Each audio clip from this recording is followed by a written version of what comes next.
Hey, it's another edition of the Kevin and Casey podcast. Kevin Helly, along with my friend Casey Cloak. Hey, hey, hey. Hey, hey, hey. Sound like Yogi Bear. Hey. Sorry. Okay. Hey, boo-boo. Cut that out. No, we're leaving that in. Trust me, we're leaving that in.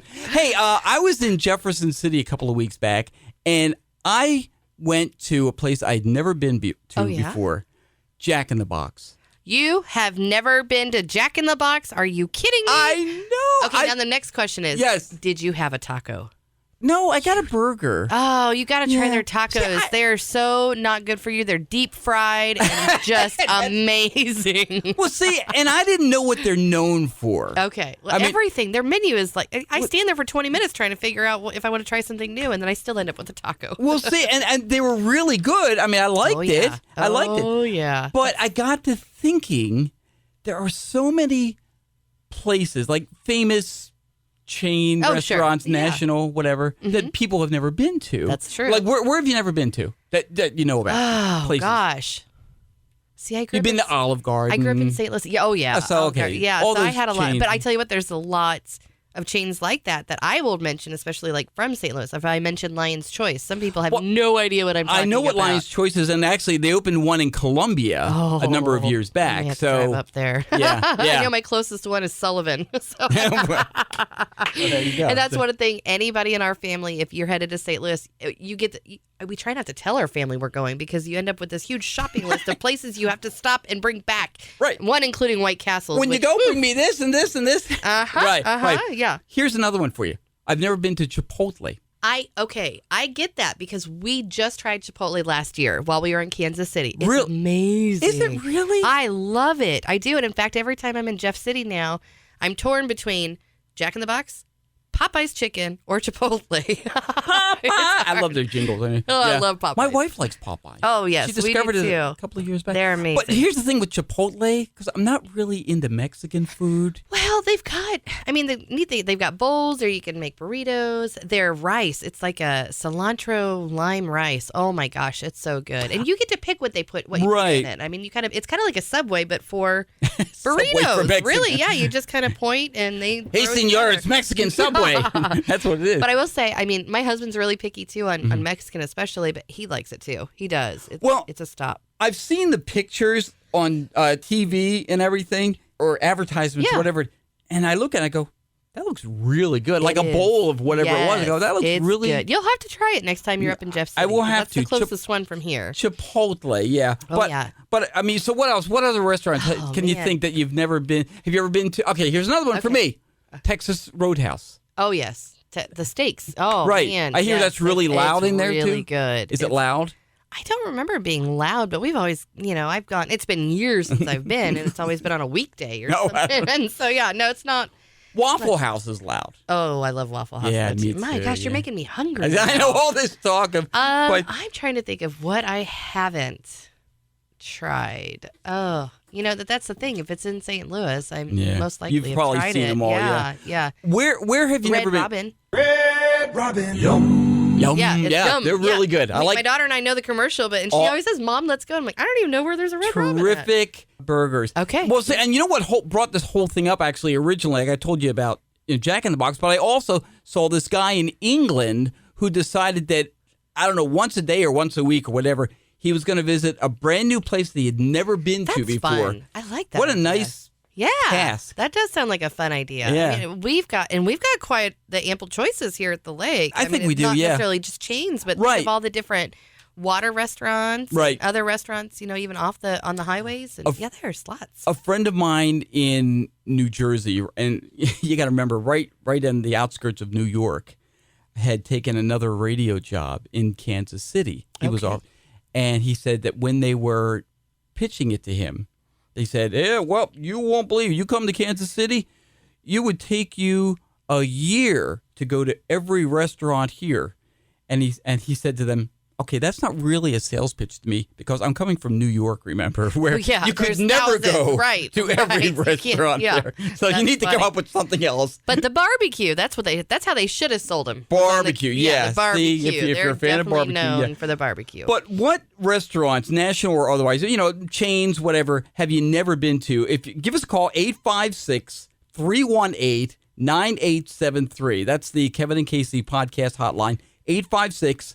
856-318-9873. What, maybe you see him advertised and you think, oh, that looks good. Right. Right. There's always, and none of them are coming to mind at the moment, but there's a lot of times where we're watching TV and a certain commercial comes up and man, that looks good. Yeah. That does. Hey, there's a family in the Netherlands that saw the apocalypse coming and 9 years ago, they're on a farm waiting for the end of time. They went into this secret room and they just came out. Yes. A man, he's 58 years old, and 6 young adults, 18 to 25, were living at this farm in the Netherlands. And they were found. Here's how they were found. The oldest of the kids went to a nearby bar in a village and he ordered a beer. And then he started talking about he told the staff he needed help. So Nobody he escaped first. He escaped. I mean, but the thing is, I don't know that they were being held. Gosh. They were just convinced, I guess, that the end of the world was coming. 9 years. And what was the youngest age you said? Youngest was 18. He's 18 now. So he was like 9. So he was 9 when they started. Oh my goodness. When they started this, and he said he had brothers and sisters. The oldest one said he had brothers and sisters living at the farm, and he wanted to end the way they were living. So the cops visited this farmhouse and they carried out a search and they discovered this hidden staircase behind a cupboard my in the living room. And that leads down to this secret room where the family was. They obviously don't have neighbors. No, I think it's a pretty... Well, and I'm showing Casey a picture of it. That's where they live. This farm, and it's all surrounded by trees and everything like that. Makes you wonder what they ate. You know what? They were self-sustaining because they had the farm. So they still got outside. I guess they did. Wow. They had a large vegetable plot and a goat.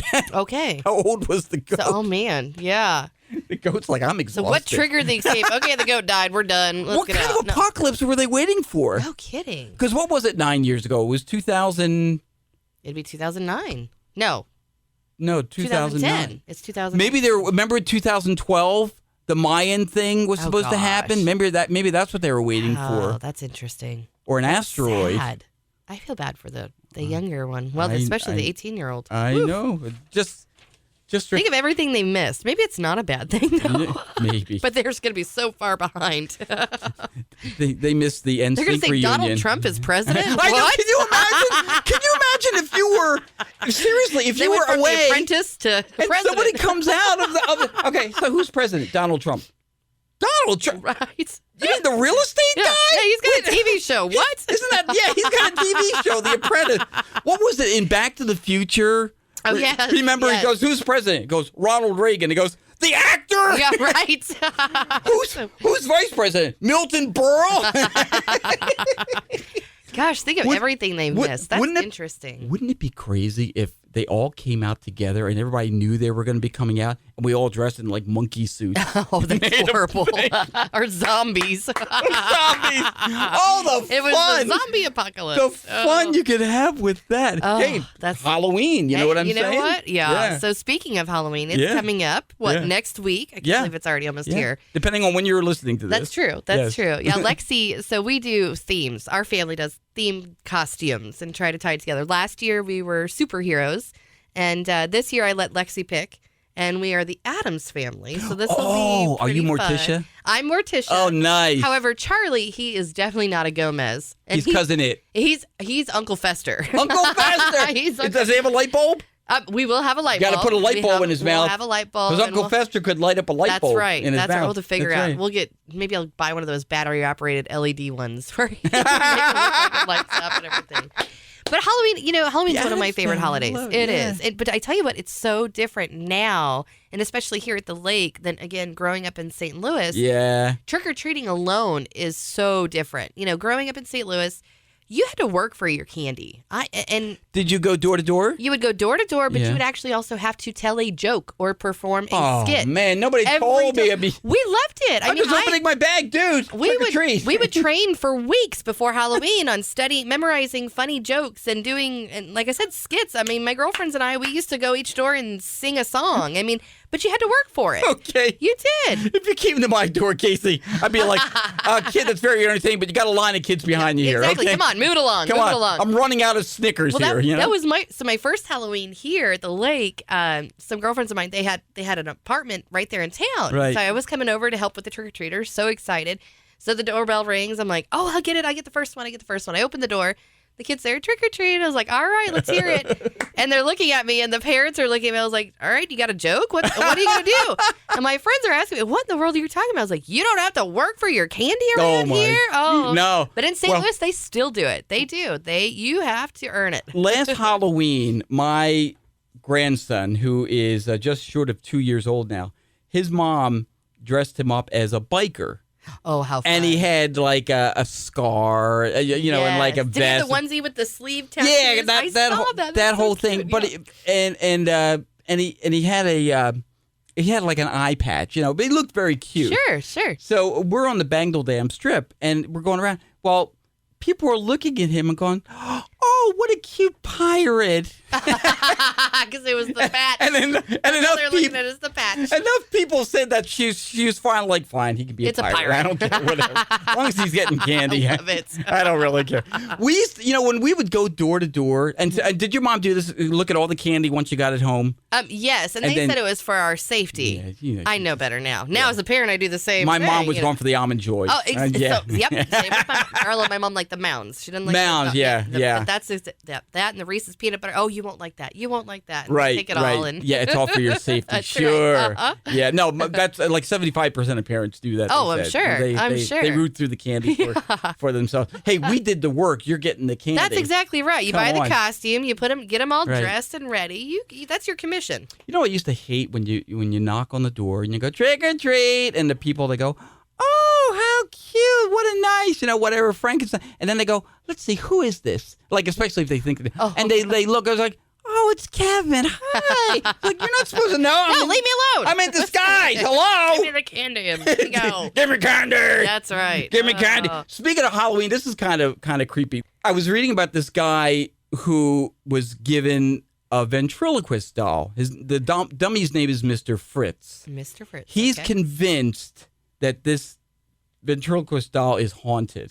Oh, gosh. He actually set up a GoPro camera to film it during the night, and he caught footage of the door of the cabinet opening, the mouth and the eyes of the dummy moving. And he says he's not scared of the dummy, but he admits he's wary of it. Oh, my gosh. I would have burned that thing by now. He keeps it locked away in a room full of other collector's items. But what it reminded me of, I had a fear of, do you remember Jerry Mahoney? No. Jerry Mahoney was a 50s and 60s character on TV. Okay, no. But anyway, he was a ventriloquist. It was like a Charlie McCarthy type doll, gotcha. okay? Gotcha. I was petrified, not of the TV show, but of the ventriloquist dummy that my cousin Steve had. Steve was older than me. Oh. And it was the kind of dummy that its head is on a stick inside its body. Okay. So you can move the stick the around head. and move the Yeah. head. Mhm. I was terrified of it to the point where I'd go screaming. And my brother would get a hold of Jerry Mahoney Oh, gosh. and chase me around the house with it. Yep. To the point where my mom made my cousin Steve put the doll away. Do not bring it over our house and put it away. Don't let him see Oh, I it. had the same thing. Child's Play. When Child's Play came Chucky. out, yep, Chucky. Chucky doll. My brothers were obsessed with Chucky, and I tried to watch it, and that was my mistake right there. I think I was 6 years old. I had nightmares, and I had one of those life-size dolls in my room. A Chucky doll? No, it wasn't a Chucky doll. Oh. It was just a little girl doll. Right. Oh, my sister had one of those. Yeah. completely innocent. And Right. that night that I watched Chucky, oh my gosh, I had the doll went to the garage and then she eventually disappeared. We got rid of it. I couldn't do it, and I know they rolled out with the new Child's Play. Oh yeah, of just course, recently. it's all bad. I can't. Even my daughter is starting to ask. Like, she sees the commercials and she's already freaked out. I'm like, oh, she took after me with that one, and I can't do scary movies. Brand new nightmares. No, A anything whole- doll related. Ugh, for a no, whole new thank you. generation, It's I like, know. Well, I mean, even now, my cousin Steve, because, okay, I'm older and wiser now. My cousin Steve, every once in a while, he will Facebook message to me and with a picture of Jerry Mahoney goes, I'm waiting. Like that. Love it. I'm telling you, man. Steve, I blame you for all my fears. There you go. Oh, my gosh. That's funny. I love it. Hey, would love to hear from you. You know, the Kevin and Casey podcast hotline, once again, is 856-318-9873. Shoot us a message, whatever you want to share. Fears, restaurants, Halloween stories. just a hey, whatever. Love to hear. Or you can email us at kevinandcasey@kevinhilly.com. Kevin and Casey, that's letter K, letter C, at kevinhilly.com. And if you're listening before Halloween, have a safe and happy Halloween and have lots of fun and make some great memories with those kiddos. And by the way, it's not necessary to get your food x-rayed at the hospital. That's an urban myth. Urban myth. Just so you know. I still take it to confiscate. There's a safety aspect. Parents, it's a parent's tax. That's right. That's right. It's our commission. Yeah. Thanks for listening to the Kevin and Casey podcast.